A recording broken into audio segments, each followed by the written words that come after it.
And we are now recording. Okay. So it's in the HIA portal looking at Sarah's email. They can download it from there? Yes. Oh, so we don't have to worry about making it available. No, they'll do that. Cool.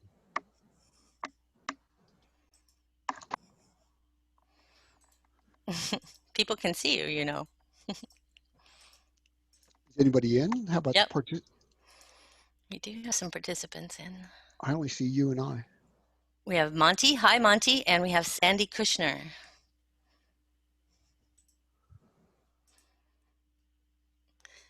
So Monty and Sandy, if you can hear me, go ahead and say hello. We've got a pretty small group, so we're going to make it a little bit more interactive. Yeah, you guys are both muted by default, so you'd have to unmute.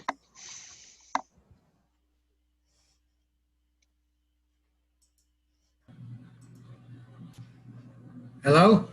Hi, Hello. Monty. Hi. Welcome to our little webinar this afternoon. Where are you calling from? Del Norte? I'm sorry? Del Norte? El Norte. Del Norte, yeah. It's Spanish for the north. I did know that. I was trying to decide how to handle that. So, well, we are from the east, but I used to be from the west. So, Midwest. yeah, Midwest. Yeah, I live in California. That's west. So we'll wait a couple more minutes. The fact that this is recorded and available to members afterwards usually cuts down on the attendance a little bit. And Monty, you can see videos clear enough? I think so, yeah. Okay. And are you seeing Jeff's screen? Are you seeing the business continuity and cybersecurity for hemp companies slide? I am. Okay, good. All right, perfect. John, hi, how are you? Hi, John. We're being very informal today. So we're going to keep people's mics on during the presentation and have a little bit of not feedback, but touch and go with each other. Right. And John, you're muted. I guess they're muted by default when they come in. I unmuted him. See, I have the power. Okay.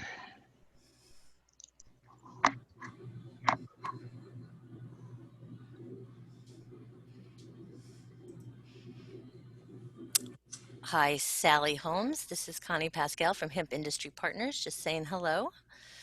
And if you'd like, I've unmuted you and you can say hi too. We're going to have a small group today, so we thought we'd have a little bit more interactive. Hi, everyone. Hi. Nice to meet you, Sally. So where are you calling in? Where are you virtually residing or virtually meeting with us from? I am currently in Houston, Texas. Well, welcome. Welcome. Thank you. Sandy, we haven't heard from you. Would you like to say hello, or will you be the strong silent type? Sandy appears to be opting for the strong silent type, which is just fine. And that's interesting. John too is there.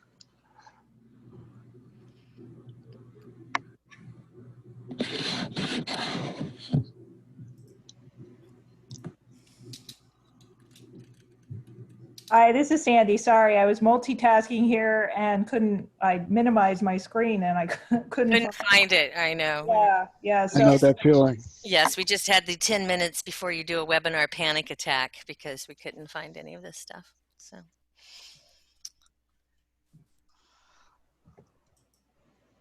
Okay. So Jeff, we're at 3:02. If you want to wait a couple more minutes, or do we want to go ahead and get started? I'd wait a couple more minutes. Okay. We got a small crew. It's going to move relatively quickly. So Sandy, where are you coming in from? Allentown, Pennsylvania. Next door. Well, the state next door. It was pouring buckets here about 5 minutes ago. We're in by Princeton, New Jersey. Okay. Yeah. So you have the Bay effects as well. Yes. Yes. So.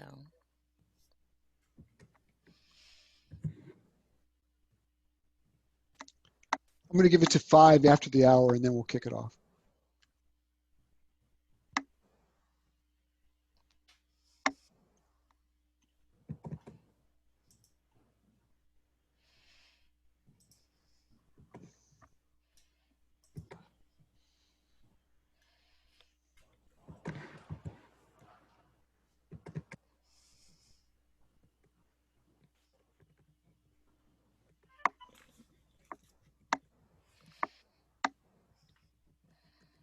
Nothing like the awkwardness of this, right?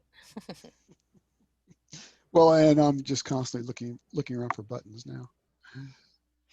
Yes.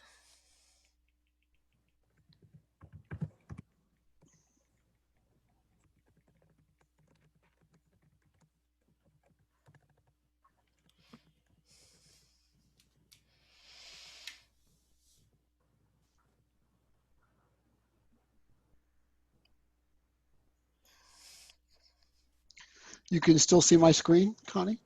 Yep, I can. Great. You can no longer see your face. I know. Well, probably not a great loss.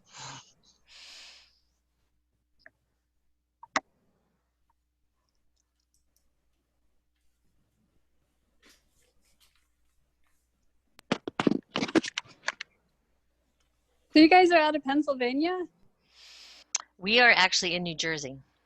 Oh, okay. Yeah, we're trying to get the HIA association started here in New Jersey. I actually am with Rutgers and actually in the information science world, but I do a lot of work with the NJ Agricultural Experimental Station. Oh, how cool. New So Jersey, are they legal yet? we are legal. We had actually the first plan approved by the USDA that was approved. So we just don't have very many hemp farmers doing it yet this year. We do have a Right. few though. So, all right, Jeff, it's 3:05. Why don't you Okay. officially take it off? Okay. Welcome, everybody. We're going to go through some business continuity and cybersecurity for hemp companies. It's going to be very informal, but it should move pretty quickly, but it is rather dense. So feel free to utilize chat if you have any questions. Oh, and I see Richard. Welcome, Richard. Yeah, we have Richard. Yep. I'm going to allow Richard to talk. So everybody that's on the call, we are going to, even though it's a webinar, I'm going to allow everybody to talk. But if things get a little loud, I'll shut down your audio. Connie, can you hear me? Yep. Yep. Okay, good. I dialed in for microphone because it's not working on the computer. Hello, everyone. Hi, Hello, John. John. All right, well, we're just getting Doing started. this. Sure. Okay. We're excited. All right, go ahead. Yep. Okay, here we go. So today we're just going to go through the basics of business continuity, disaster recovery, cyber attacks. And so you folks can get a better idea. Are you having an audio issue? Who, me? Yeah. No? Never mind, sorry. Can you not hear me? No, we can hear you. Okay. So part two is we're going to learn about vulnerabilities in your computer networks, your information technology, your communication systems, and I should say also process there also. So we will dive into that. That's me. That background picture there is actually University of Kentucky in 2015, their hemp farm tour, which was a real eye-opener. Actually, that was in Goshen, New York. So. Oh, really? Oh, That was also, but the picture of you is from Kentucky. Sorry. Right. Yeah. Yeah, I was going to say the Goshen plants are much smaller, better looking. Okay, and I'm really a tech gearhead, but I'm also a hemp and cannabis enthusiast with a fair amount of experience in cultivation, both indoors, outdoors, under lights, greenhouses. Okay, let's move right in. Okay, so this is a question. You can put your answers in chat, and Connie, hopefully you can collate those for us. But insofar as in the hemp space, where are you? Are you agricultural only? Are you growers and processors, manufacturers? Do you have strictly an e-commerce play?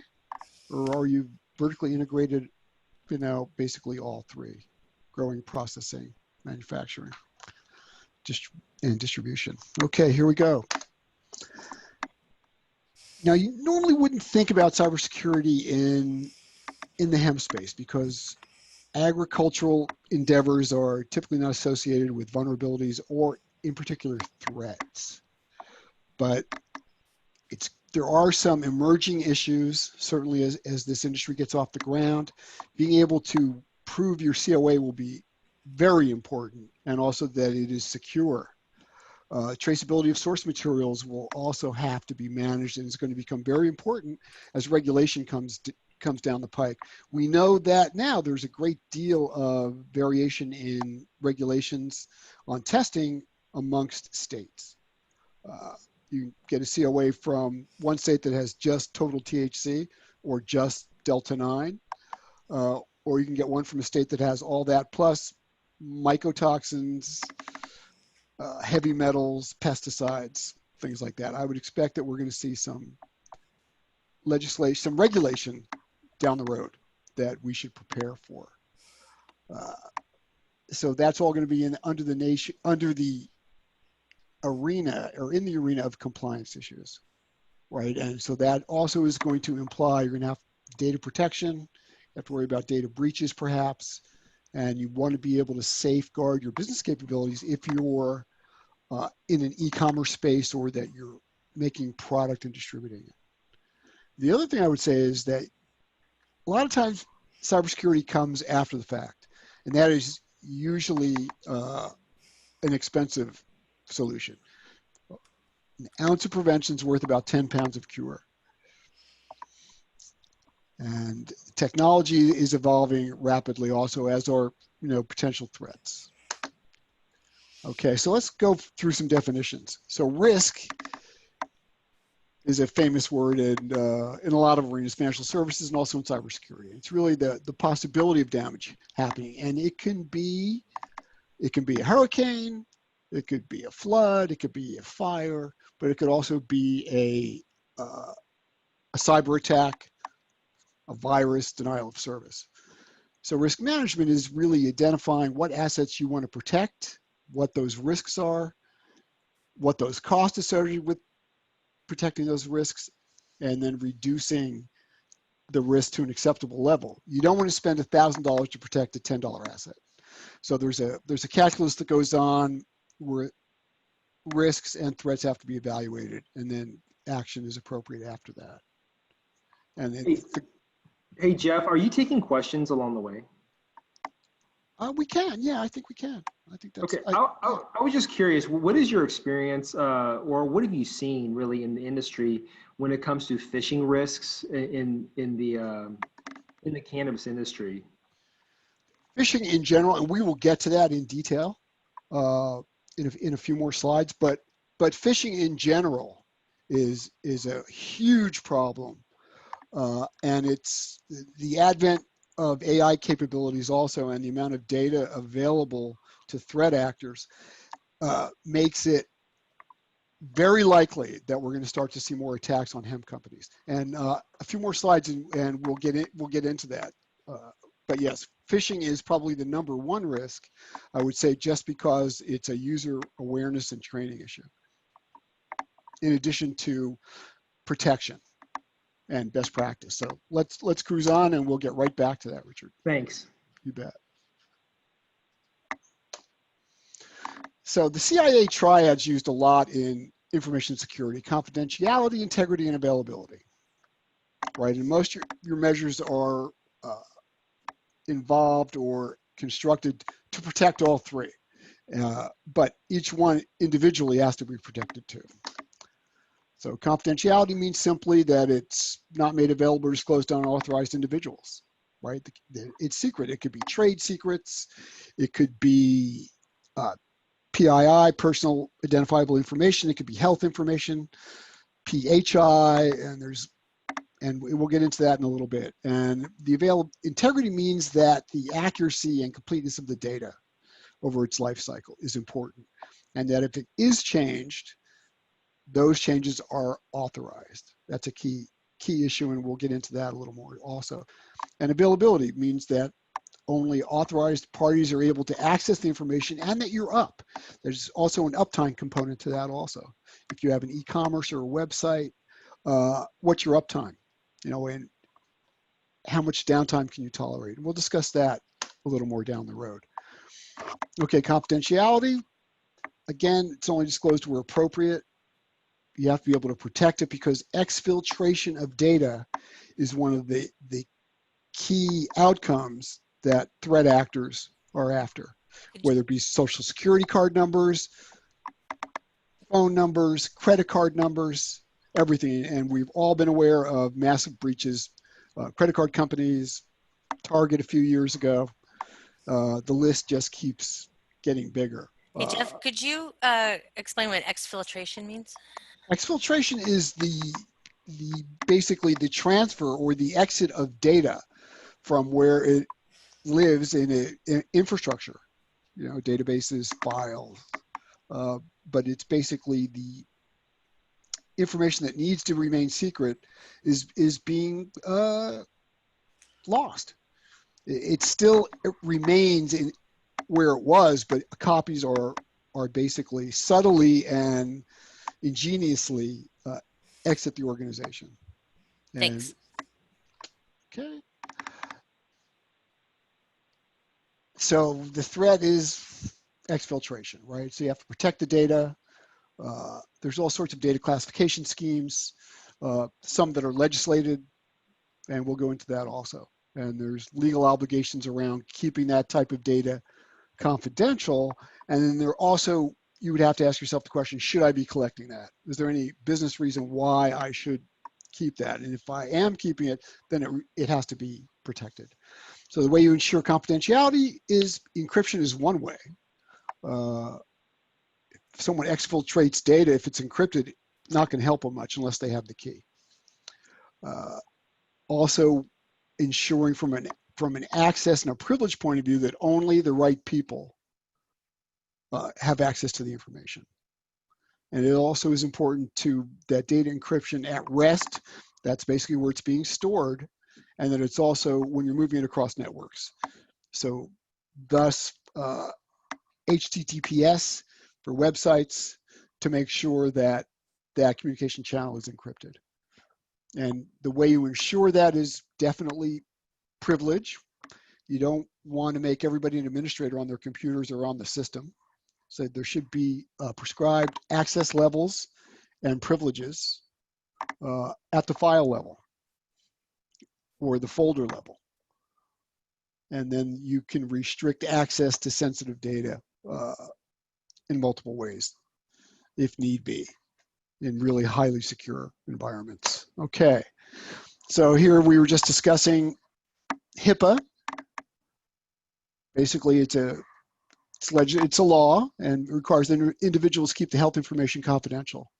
You have to report breaches of HIPAA events, data exposure. So it's not likely that hemp companies are going to be collecting personal health information. I would find that surprising, but throwing it out there because it is important. Also, payment card data security standard, PCI DSS, if you're processing credit cards. Most of you in the hemp industry, I'm assuming, are offloading your credit card processing to a vendor. But it would be incumbent upon you to maybe have a conversation with them about security. Now, anybody doing business and personally identifiable information also. Social security numbers, driver's license numbers, address, and sometimes two disparate pieces of information can become PII, like address, phone number, or address, phone number, driver's license number. So be careful about what you collect. You should collect the least amount of information necessary. And you should also make sure that it is protected. Anybody doing business in Europe needs to worry about GDPR. There's a host of regulations around that, including most importantly, the ability to be forgotten, which means that someone can request their data to be purged from the system. That becomes a little more problematic when you take into account backups, and data sometimes has a life of its own in terms of where it lives. If you have a primary site in a data center, you have a disaster recovery site in the cloud, you got to make sure that from the EU perspective that data is purged wherever it exists. Okay, integrity. It's the accuracy and reliability of the information. It's very important. And the objective is non-repudiation of the data if it's changed. Think about your COAs if you're in the hemp business. Those have to be rock solid and secure. Now, there's a company in HIA called Tag One. They have a very nifty seed to sale solution that's wrapped in blockchain. And it also allows a great deal of granular data to be embedded.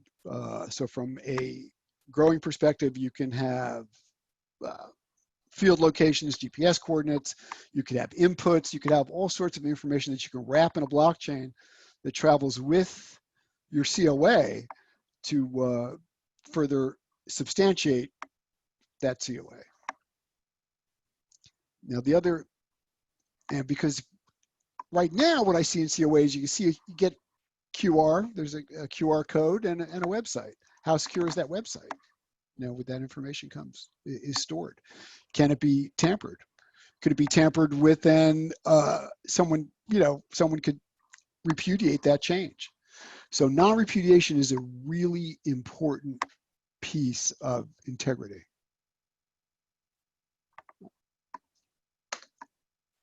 And availability, again, only authorized people, again, are allowed to see certain types of data. It's got to be available. Though we haven't seen distributed denial of service attacks lately on an epic scale like we did some years ago with the banks. They still can happen. They're just able to be remediated more quickly now. Also, you have to ensure availability, or think about it. If your website goes down or you have a disaster, what's the maximum amount of downtime you can tolerate?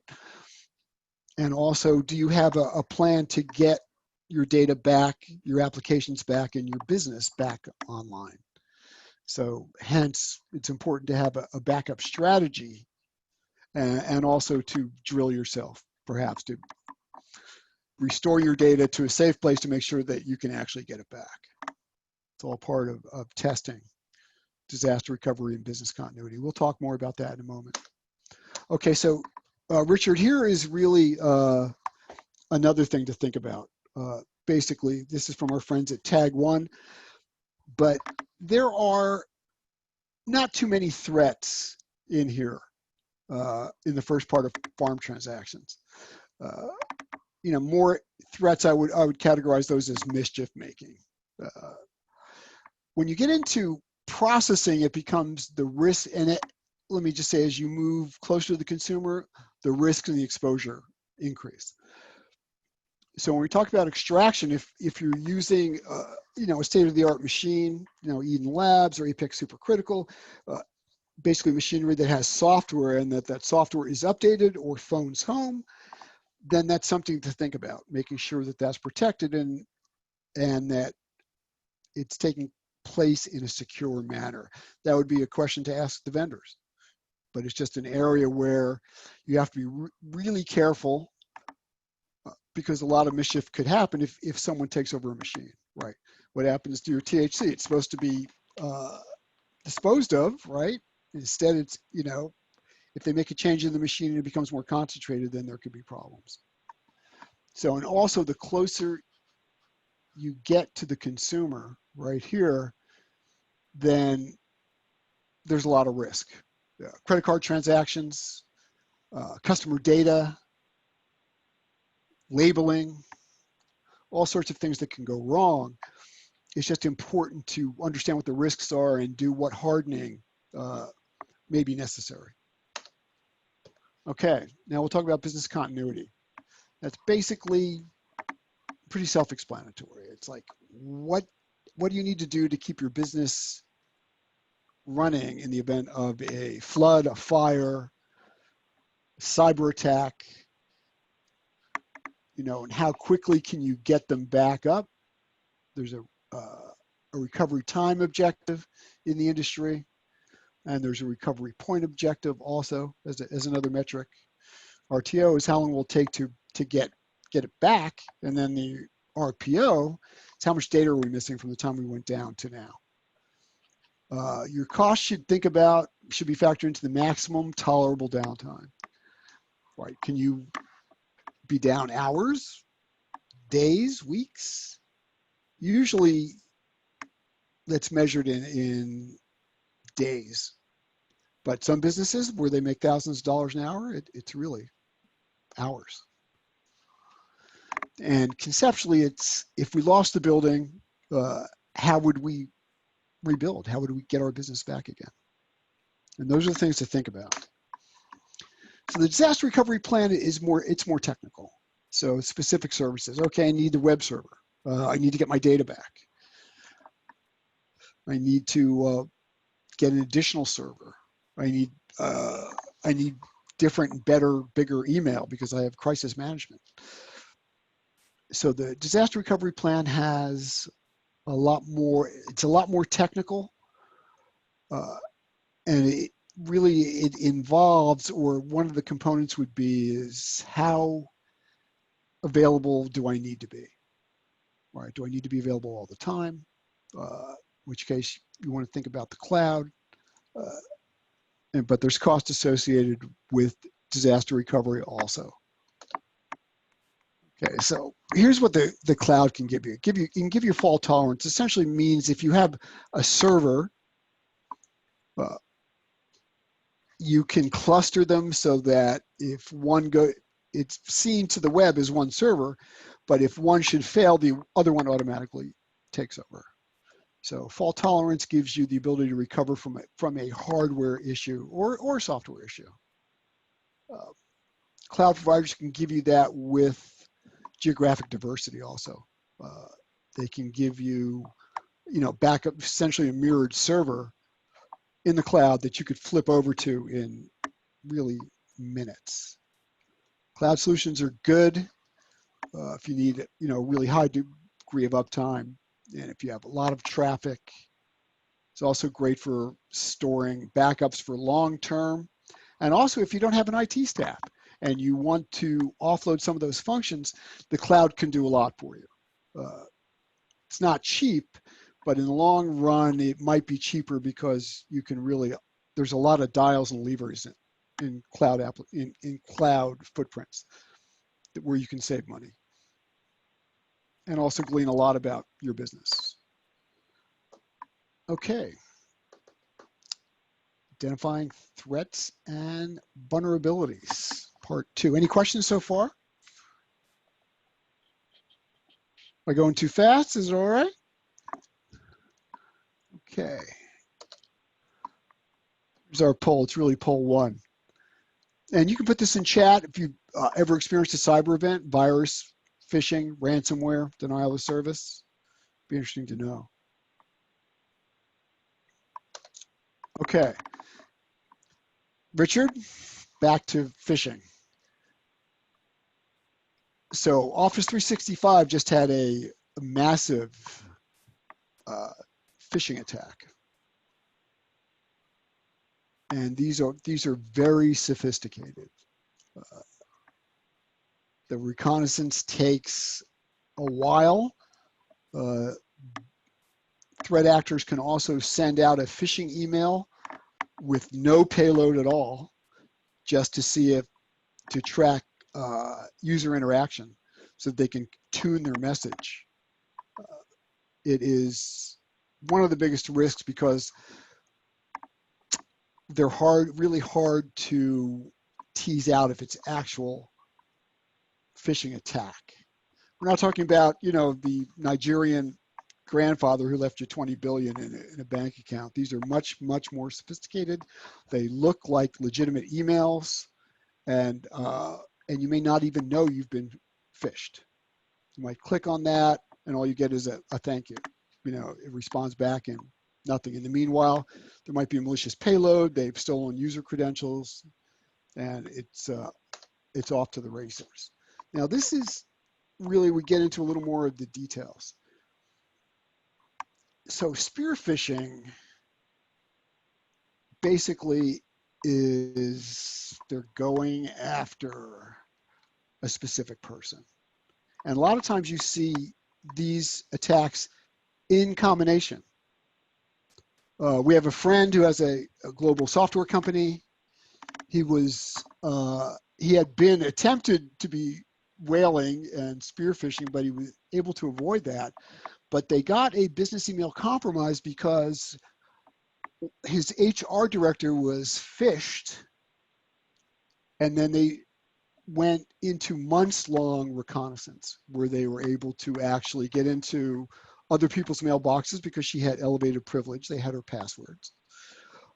And they were able to divine that every Friday they got an email from their London office with the amount of payroll for the week and the wiring instructions. And so sure enough, what happened was on a Friday, 10 minutes before their usual email, they got an email that looked exactly the same. They wired the money. That was it. The account was drained and closed minutes afterwards, and the fund's gone. So it can definitely happen. And that cost him $50,000 in the lost money, and then another $50,000 in security improvements into his organization. So it's definitely no joke. Also, ransomware can be very scary also. Basically, you get phished, they get your passwords, they encrypt your data. If you're an administrator, who knows how far that can go. And then they wait until you've overwritten your backups with compromised data, and then you're really in a pickle. So again, phishing training is important, and we'll talk about that also. Here we go. So again, this is how phishing usually plays out.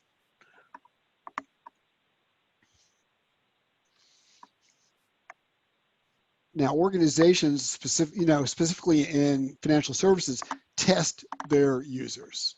I worked at Bank of America, and we got a test phishing email every month. And if you failed and clicked on it, you got more of them. And if you failed enough of them, you went to the dreaded training again and had to take a test. But you have to be, it's pretty important for people to educate themselves about it. And these guys here are good. And there are other companies out there. They'll basically allow you to set up an internal phishing campaign so you can train your users, or they can provide training that people can take online to educate themselves about it. But it can be very subtle, it's very powerful, and very expensive potentially. Okay, now we're going to talk about malware, which is, again, that's typically the payload that your phisher is going to deposit onto you. But there's viruses, there's rootkits, ransomware. So I recommend anti-malware in addition to antivirus on your local PC, and then certainly the enterprise grade antivirus on key infrastructure. Okay. Social engineering, another big one, because basically with the advent of social media, there is a lot of people's information online. And again, social engineering can be very subtle also. It could be a phone call, just one piece of information, or trying to collect information through a variety of methods to get a holistic view at the end of the day of all the information they needed. And again, having a social media policy is fairly important also, I think. And we'll talk about that also going down the road here. Okay, so obviously you always have to have good backups. Two-factor authentication is basically what happens when you enable your bank, anywhere else also. Most financial services offer two-factor authentication. When you're trying to log in to an account or something that's potentially at risk, they will also send you a verification code to another device. So that could be your phone, it could be a text, it could be an email, but highly recommend two-factor authentication for any high-risk applications or uses. Also, we need to know from a network perspective, you want to look and see what you have on your network. Is it all authorized? don't delay security updates for virusware or malware or your applications. Patch Tuesday's there for a reason. And again, if you're hosted in the cloud, that can be offloaded to the cloud vendor for patching the OS, and but you would be required to patch your own home if you had homegrown applications, or handwritten, I should say, in-house. But application software needs to be patched also. I'm sure anyone who's got Flash can see how many times you have to update Flash because of a lot of the security holes. Also, you should have, if you have employees, an acceptable use policy for end users. And there's a lot of them available online. I mean, what you can and can't do, where, websites, and all that can be enforced through a proxy server if your company is of that size. We have a lot of users. Also, wireless is vulnerable. I don't know, a lot of people that have been around for a while can remember the days of needing wireless on your laptop and driving around until you found an open router somewhere in a residential neighborhood. But so it's important to make sure your wireless infrastructure in your company is protected, right? And that no devices can just join the network by plugging it into a spear port somewhere. So these are very common attacks because frequently wireless is malconfigured. In large buildings, there might be too many. You might be oversaturated. You might be broadcasting outdoors into the street. You may not have ever changed the default password or made it an easy password that could be divined by social engineering. So again, it's something to think about if you have a facility, is making sure your wireless access points are locked down. Standards, guidelines, and procedures are important both from a legal protection point of view as an employer, and then also as being shown to exercise due care and due diligence in business operations. You want to make sure that you force password changes on users and enforce strong passwords, because somebody can certainly go on Facebook and find out your dog's name and various other ways through social engineering to get passwords. If you are a Microsoft Office 365 customer, they have advanced threat protection, which gives you much higher level of phishing protection in general. But you want to educate your users. And again, you might want to think about the knowbefore.com or someone like that for training. And again, this is an evolving industry. So we haven't seen a lot of the problems yet, but at some juncture, hemp's going to be discovered. Medical marijuana has already been discovered, though, by threat actors, though I think those threats are evolving right now. And I haven't seen anything definitive about how often or how frequent those attacks are. And of course, there's no obligation for those people being attacked to divulge that. And they may feel they might suffer some reputational risk, for instance. So just having a user policy and acceptable use is really important for people, for companies. Okay, threats, best practices. So employees are, typically humans or typically your weak link here. Onboarding, offboarding should be handled via policy. You should have a policy for onboarding and a policy for offboarding. Also, when it comes to passwords, least privilege is important. Only the rights necessary to do the job. Frequently in cyber attacks, threat actors are looking for privilege escalation. They want to be able to get more privileges like administrator. Also, frequently people experience what's called privilege creep, that they need to do something special, they get rights, and it never gets rolled back. So that is something that you have to think about when it comes to employees / partners also. Hardware, if you're buying new computer, ensure that they have the TPM chip. And then you want to also consider implementing BitLocker or de-encrypt. They encrypt your entire hard drive. And again, the reason for that is that if the computer's stolen or lost and it contains restricted information, you don't have to worry about it. They'll never be able to crack it. They've essentially just bricked that laptop. But it is important to think about that. Also, you never want to lose that key. Otherwise, you've bricked it. So you have to think about that, but it is important. And also, business partners and consultants can be a threat vector also. If they've given inappropriate levels of access and or they're not monitored. So, and again, restricting access to only what they need to get the job done is important. Okay, so mobile security is a big deal also. Laptops, they take it home, they work, are they on VPN, which is virtual private network, for those of you who don't know, and that just basically means that all that communication travels through an encrypted tunnel. So nobody can eavesdrop on those conversations, those transactions. And again, you got that problem. If they get infected at home, they come in and plug in, then you got to worry about that.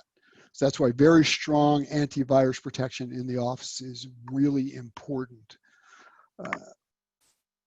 And again, devices that are lost or stolen could be a big problem. And so here we go. Back to encryption. Encrypt the whole system, and then you can do remote wiping. It's all part of mobile device management. So that the data on the phone is basically gone whenever it turns on and tries to call home, essentially, logs onto a cell tower. Again, screen lock passcode after X number of minutes or seconds, brute force on PIN code. They try 3 times or 4 times, device is wiped. You want to ensure that the device can be tracked, you know where it is. And there are some documents from the National Institute of Standards, the NIST documents, Bluetooth, and mobile devices. These are very good guidelines. They're very granular and kind of geeky, but they're still good. And Bluetooth is a definite security risk and needs to be hardened. I'm sure people remember the Stux virus that infected Iran's nuclear capability. Now that's a decade ago now, and that was Bluetooth from a mile away. So again, have to think about it. And again, this all revolves around bring your own device also is another issue, right? And you have to think about who owns the data, who owns the support, who's responsible for patching it. Same with the antivirus management. Also, if they need that computer, it's your own device. What are the privileges around forensics? Being able to get that computer and look. Privacy. What's the exposure for the company? What's the exposure for the employee? And again, if you're onboarding or offboarding, if you're offboarding, terminating someone which has a BYO device, you need to be able to manage that data, be able to get that back, to wipe the data. So that all involves a strategy. And again, corporate use, acceptable use policy. How far can you drive that on someone's home computer, or their personal laptop? Things to think about. And again, the architecture and the infrastructure considerations are, if they're going to communicate to home office, then that needs to be over a VPN from home. So there are definitely some procedures and policies that need to be thought about with bring your own devices. And again, some areas they want that phone or the camera disabled because of potential exposure. I worked at a records management company where those cameras had to be disabled on the phones because the notion was that somebody could open a box, get access to records, medical records or PII or PHI, and then that would be a data breach and exposure. So just things to think about. And again, I'd like to stress that this is early stage of the hemp industry. But I think with more regulation coming and technology evolving, going to have to start thinking about it up front.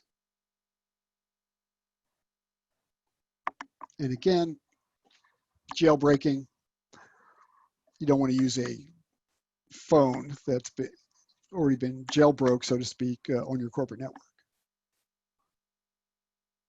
And again, you should have mobile security policies. Okay, here we go. And again, cybersecurity and compliance are going to be hurdles, I think, that everyone's going to have to step up to as regulations come down the pike. But patch your antivirus, malware, and operating systems and business application software. Absolutely. Be a careful steward. Harden your systems so that you can protect that data. Encrypt your data. Do some upfront planning and some testing. Much harder to do after the fact to know, to find out from the first time that all your backups are bad, that you can't restore your data. Large companies, they require, once a year, typically. Financial services, once a year. So it is important to be able to test your recovery strategies and that your data. And of course, train your people to be wary of email attachments. That's your most common entry point for threat actors. Here's some resources. Microsoft has a nice web page on overview, and then you got USA.gov. Also very good. This is the Center for Internet Security, also really great site, gives you some more detail. And here we're back to NIST for the cyber framework and best practices. Now we're into DOJ, how to report computer crime or intellectual property crime. FBI, how they investigate cyber crimes. And then also, same here, IC3 government, that's DOJ also. Or another hemp industry partner, Tag One, that offers the blockchain wrapped seed to sale. Worth taking a look at, just so you can familiarize yourself, I think, with where the industry is headed. And then that's me. Down here at Hemp, website's not up yet. We're just launching the company. So we will send notices out when that gets constructed, which I think should be next week.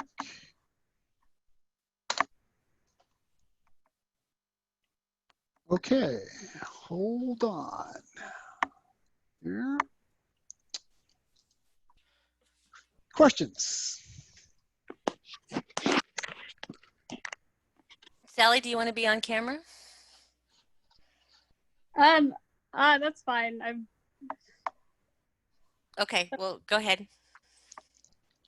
Thanks for the presentation. That phishing story was wild. Do you have any more examples of ways that you've witnessed companies having their information confiscated? Yes, I do. That, not to be named, this was a records management company. This was about 2 years ago. They essentially had someone, just a sales rep, phished. They were able to get her password to the Office 365 account. From there, they were able to get all the rest of the users in the global address book, right? So they had all that information. And then they started to phish those people. And then they basically used that information to set up a relay server in Japan where they sent out 500,000 emails. Wow. Worldwide to phish other people. So it's very scary. It can, and it can get really out of control very quickly. And then to turn all that off requires, it's expensive. All those, and we're talking over 1,000 users. in the global address list. Basically, all their email boxes had to be scanned. Suspicious emails had to be quarantined. It can be very messy and expensive. So again, prevention and thinking about it, and also some test phishing from these companies are great because there's subtle clues typically. Sometimes the URL is just a little malformed, or it might be the right URL, but it's not HTTPS. And so, wow, it looks strange. Yeah, no, And I was just saying, no longer is it the day where just the, the email will have misspellings, or it will look blatantly fake. They've gotten very sophisticated. very sophisticated, and as I mentioned before, they can fish for a long time with no payload in that email to see who clicks. And that's what they actually did to this person who they stole the global address list from. They just let it sit until they did all that reconnaissance, they had all that information, and then they put that plan into action, and it was a mess to clean up. That was a 6-figure cleanup for a company. Is there any reason they use Japanese that it went to Japan? Are they No one knew. Couldn't really figure that out unless, as to why they picked that as a spot to launch the emails from. Probably has something to do with a security hole somewhere. I would imagine they were able to exploit in Japan. Because a lot of times you can,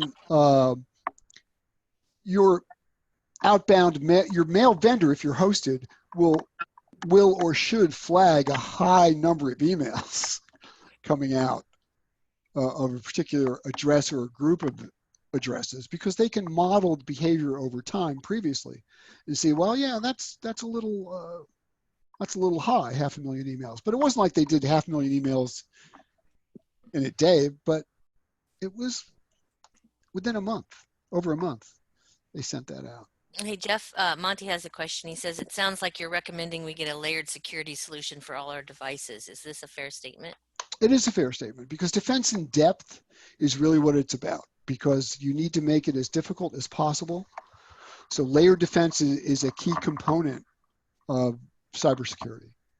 And that can be anywhere. It's a continuum, really. You have policies and procedures are part of that defense. Antivirus is part of that defense. So layered defense is best practice. Richard had a question. Richard, I actually just promoted you to panelist, so you can turn your camera on if you'd like to join us. Oh, there he is. I feel so privileged now. I'm a panelist. Everybody can be a panelist if you want. You just have to let me know. We're egalitarian here. Yeah, no, my question is really centered around, like, once you find out there is a breach or some type of a data compromise, what does that turnaround time look like, and how are you guys fixing that? Well, you have to, typically, depending on what the nature of the breach is, right? I mean, if it's compromised passwords, changing passwords, the bigger problem are things like ransomware, right? And so if you're using ActiveSync or Microsoft OneDrive, you want to disable those synchronizations, right? Because you're just going to be propagating bad data. So it all depends on the scenario with regard to what the remediation is, but it's never cheap. But it might be a situation where it's easily remediated, and then there's just the look back about how did it happen, what was our exposure, did anything happen that we have to report, and it should be reported to DOJ or through as computer crime, just because the better picture they get perpetrators and threat actors, the better off we all are. And let's be clear here also, it's not just some kid taking a break from his game console in his mother's basement at age 40. It's really, you have state actors. Yeah, these are real organizations with people, like, this is their job. They go to work. Right. They got hired to be a hacker. Right. And it's career criminals in the cyber sense. Yeah. And you have mafias, you have criminal organizations, and you have state actors. You have North Korea, you have Russia, you have China, you have Iran. You have Israel. I mean, there's a lot of, and I'm not saying that, for instance, like the Israelis would target us or any, but basically the cyber landscape is awash with participants. And so keep in mind also that now with industrial control devices and the Internet of Things, that now you have all sorts of things that are at risk that weren't before. Yeah. Water systems, electrical grid. Ring doorbell, huge cybersecurity issues. Huge. Anything that's has an IP address can potentially become an entree for a threat actor into your home Right. The or your baby business. monitor problem, right? I mean, what an awful experience for the parents. And cars also, by the way, the driverless cars have been hacked from a distance via Bluetooth. So like once they hack, what's the most valuable data that they're going for? Because you briefly mentioned HIPAA earlier. Right. And I've historically functioned in that world. And really that's how I got into this industry about 6.5 years ago, is through the healthcare regulatory side. And I know a lot of the consumer protection, data protection laws, you're exempt from that if you fall under the umbrella of HIPAA. But nevertheless, we see medical marijuana dispensaries and different aspects of the cannabis industry that's weaving into the fabric of healthcare. And of course, there's state laws that have privacy laws on that. But historically, commercial, insurance policy numbers or Medicare numbers are very valuable sets of data. What kind of data are they really going for in the hemp or marijuana industry? I would think things that would be valuable would be potentially trade secrets, and formulations for, extractors or productization, credit card numbers, right? If there's e-commerce, email addresses. Sure. All of that. Now, in terms of liability, right? I mean, I think there is this notion of due care and due diligence, right? Two sides of the same coin, in that what would a reasonable person do to protect those assets? And the due diligence would be how could I have, did I do everything I could have to prevent this? Because no one's immune, and you're not going to be penalized just for being attacked per se, right? But if there's a breach and exposure of data and there was no due care or insufficient due diligence, then that's where liability pops up. Or you knew about it and didn't do anything about it. Yeah, or you ignored the threat, because you have to be that careful steward of the data. Great questions, Richard. Thank you. Sally, go ahead. Thanks. I've got two quick questions. Where should a small hemp business start from a higher level security perspective? Great question. Is there a security strategy maybe? I'm sorry, I did not get all that. Oh, can you hear me, Jeff? Yeah. Okay. Yeah, no. What Sally's asking is, for a small hemp company, where would you start? What's the first step to getting a strategy in place? I would make sure that all my devices were patched, up to date. If you're buying new laptops, I would make sure that they had the TPM chip, and I would consider using something like BitLocker to encrypt your hard drive contents, so that if your laptop was lost or stolen, you wouldn't have to worry about the data. And also, where is your data living? Is it on your laptop? Is it in the cloud? And how is it backed up? Again, also, a small hemp company, are we talking 5 to 10 people or less? Do you have an office? Is everybody remote? Sally? Yeah, right now we've got we're getting a greenhouse it has a lot of controls in it. No doorbell, but no office as of yet. But it's. But you have technology in your greenhouse. Yes. Right. Oh, yeah. Okay. So you have instrumentation monitoring. Also, some of that, depending on where what model you have, will phone home for updates. you just need to be able to find out how that happens, right? Is that, do you have to plug in your laptop, or is it just hop on a wireless connection that's extant in the greenhouse and off it goes? So you have to be careful about that, and you want to segment that from the rest of your corporate network per se. So I wouldn't worry about that too much, but your corporate network is really kind of the crown jewels. Not likely someone's going to screw with your controller device in your greenhouse, because that's kind of hard to monetize unless they're a competitor with an attitude.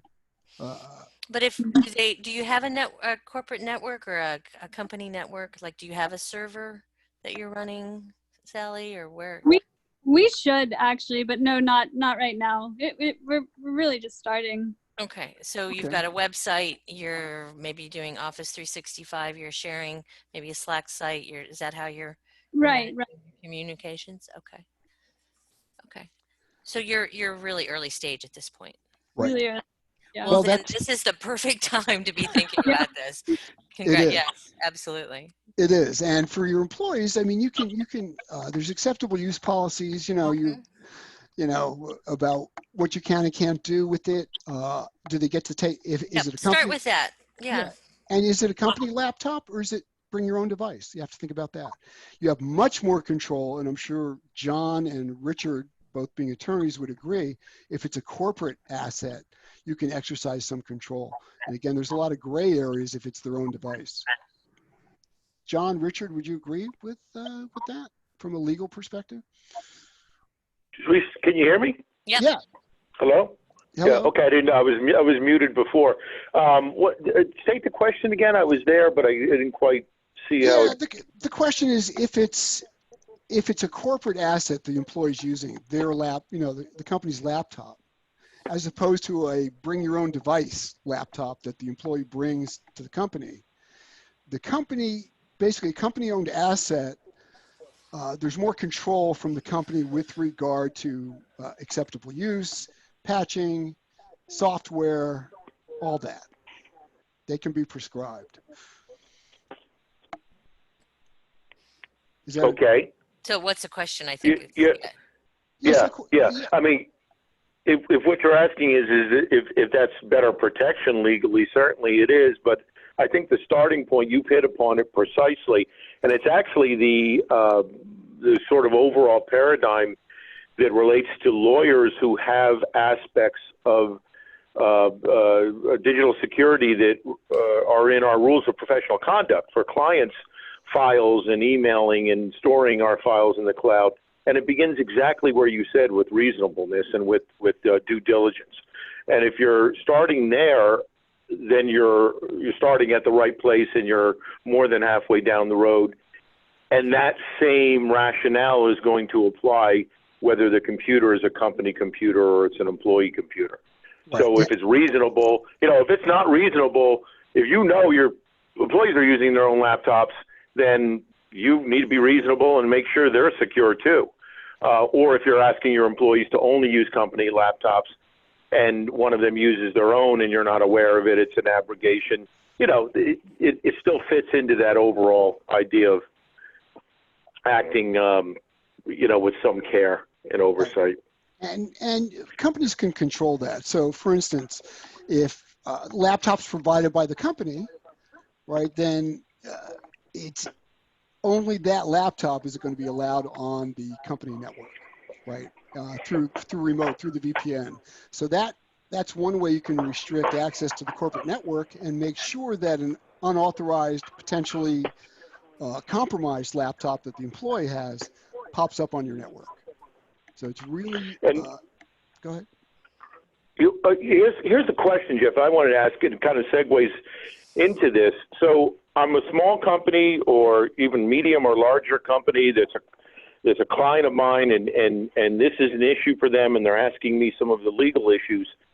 I don't think that these issues necessarily are going to all be dealt with by my website person or even by my computer person. I know the one I use for my small law office gives me some pointers, but I wouldn't call it comprehensive.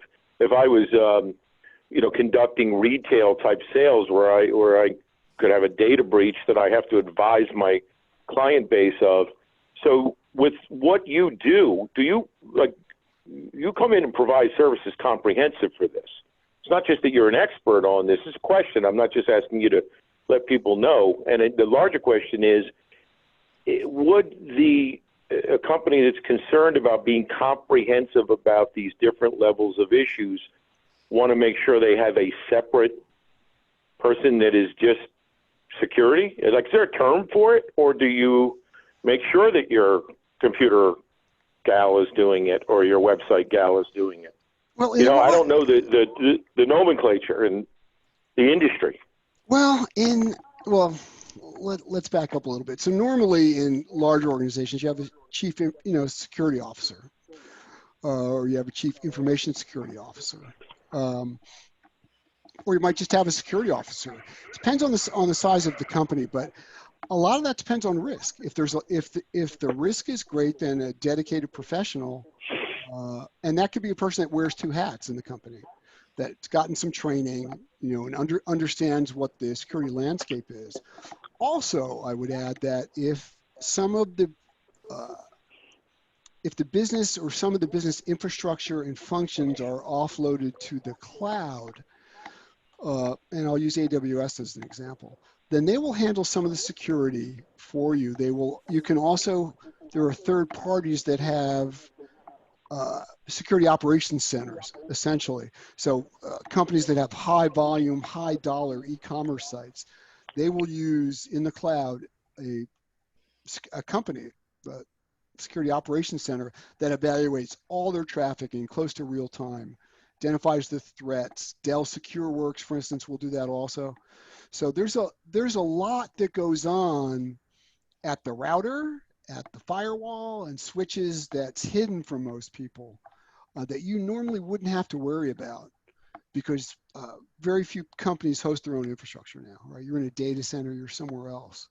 But back to your question, John, due diligence and due care has to start, at the company level. And that can be, a gentleman talked about the layered defense policies and procedures to start using using company assets instead of bring your own device, will allow a lot of security to be kind of forced down on to the end user, because people, they don't think about it. And again, if it's your company, you really want to think about it. And prevention's way more important than cure, because cure is expensive, and a little bit of upfront planning and some drilling people are pretty important too, and you'll sleep better at night. But you do need a specialized expertise, is what I think is saying. There is Yes. definitely your regular systems administrator or help desk support person doesn't have the expertise necessary to actually configure a secured system. Or again, it's one of the reasons we wanted to do this webinar was we wanted to kind of give people some of the terminology and at least exposure to some of how cybersecurity people talk, so that when you talk to a vendor, you've heard some of these words before and you've heard some of this jargon before. Right, and for those companies that have corporate networks, then you do need to engage a professional for an audit. I mean, there's things that's called a vulnerability scan, right, where they can basically scan your machine, see reports opened. Is it easy? You just, you haven't been attacked, but it doesn't mean you can't be. There's also penetration tests, which are performed to see how far in they can get. And so there's a lot of hardening that can go on. And you want to do that up front. John, by the way, I turned your mic off because I've gotten some feedback. So if you want to, I'll unmute you for a second. Yeah, Jeff, I had a question. It's specific, but I see a lot now in websites I go to where they it announces a cookie policy and allows me to opt out. Is that required now, or is that just something that sites are doing? It's just something that sites are doing, because people understand that cookies and malware have a kind of relationship potentially. So that, and also there's a lot of information stored in cookies, and if they can snag your cookies, they're going to learn a lot about you. And again, a lot of people don't want to be followed per se. I mean, Connie's had a pair of shoes follow her For months. Yeah, a pair of across shoes the I web. almost bought won't stop following me. So does that answer your questions, John? I unmuted you again, John. Okay. Hey, Sally and Sandy, are you still there? I'm here. Great. So tell us a little bit more about your situation. Are you, is everybody in your company using their own devices right now? Right now, Go ahead. yeah, but after that fantastic point of view that you gave, probably will lean more towards getting company approved devices. Yeah, and especially when if push comes to shove, right? And you can make that laptop or those company devices part of onboarding and offboarding, Right. right? And also When you bring new employees on or when they leave. right, that you collect it, and also you can force via policy password changes, also strong passwords. Also, you can prevent privilege escalation. You can basically control users on the device, just not to spy on them, but just to make sure they have the privilege level appropriate for just what they're doing. They need to do their job. Right. And that so things that need to remain out of reach for them, stay out of reach. And also, should there ever be a problem, forensics or otherwise, then you own the device, not them. And so you can have acceptable use policy about what kind of data they can put on it, for instance. You can, via policy, disable thumb drives. I mean, there's lots of things you can do via policy if you're, on a Windows network, for instance, with policy. The first best piece of advice that I could give you is that you set up a policy, is standards, guidelines, and policy. And it's even though you may only have a few employees right now, you're obviously thinking of yourself as a company, and that's what you have to do. So it doesn't matter how many people, you're thinking of yourself as an organization that has responsibilities and to protect, and again, be this good steward to your data. So now is the time to set up these policies. They don't have to be, I would caution you to keep them fairly simple and not too many, and don't get too granular at this point in time, and then try them out for a while, and then you'll see what works. And also make sure that people sign the acceptable use policy. Right, that's true. That's going to be important, and then you have a record of that. It's just going to, again, prevention and layered defense, really important. So we're at 4:12. Do we have any other questions? Any other comments? I want to thank everybody for popping on here. Yeah, absolutely. Really enjoyed it. It's nice dialogue, and again, I want to stress, wasn't really to strike fear into anybody's heart. It's early stage, but there's no doubt that threats will evolve, and being out in front of them will be much better. And not only the threats, but regulations will evolve too, and being able to be well prepared for regulatory compliance is part of this also. All right. Well, thanks everybody. I think we're going to wrap this up for now. I believe there's actually an audio recording of this that is available in the members portal for HIA. And then if you want any of this, if you guys want the slide deck, please just email Jeff, and there is his information up for you as well. And we're happy to help you guys out. And yeah, any questions, feel free to reach out to me. Yep. I mean, not a problem at all. All okay, right. Everybody have a great weekend. We're going to end the meeting now. Take care, everybody. You too. Bye. Nice to meet everyone. Good luck, everybody.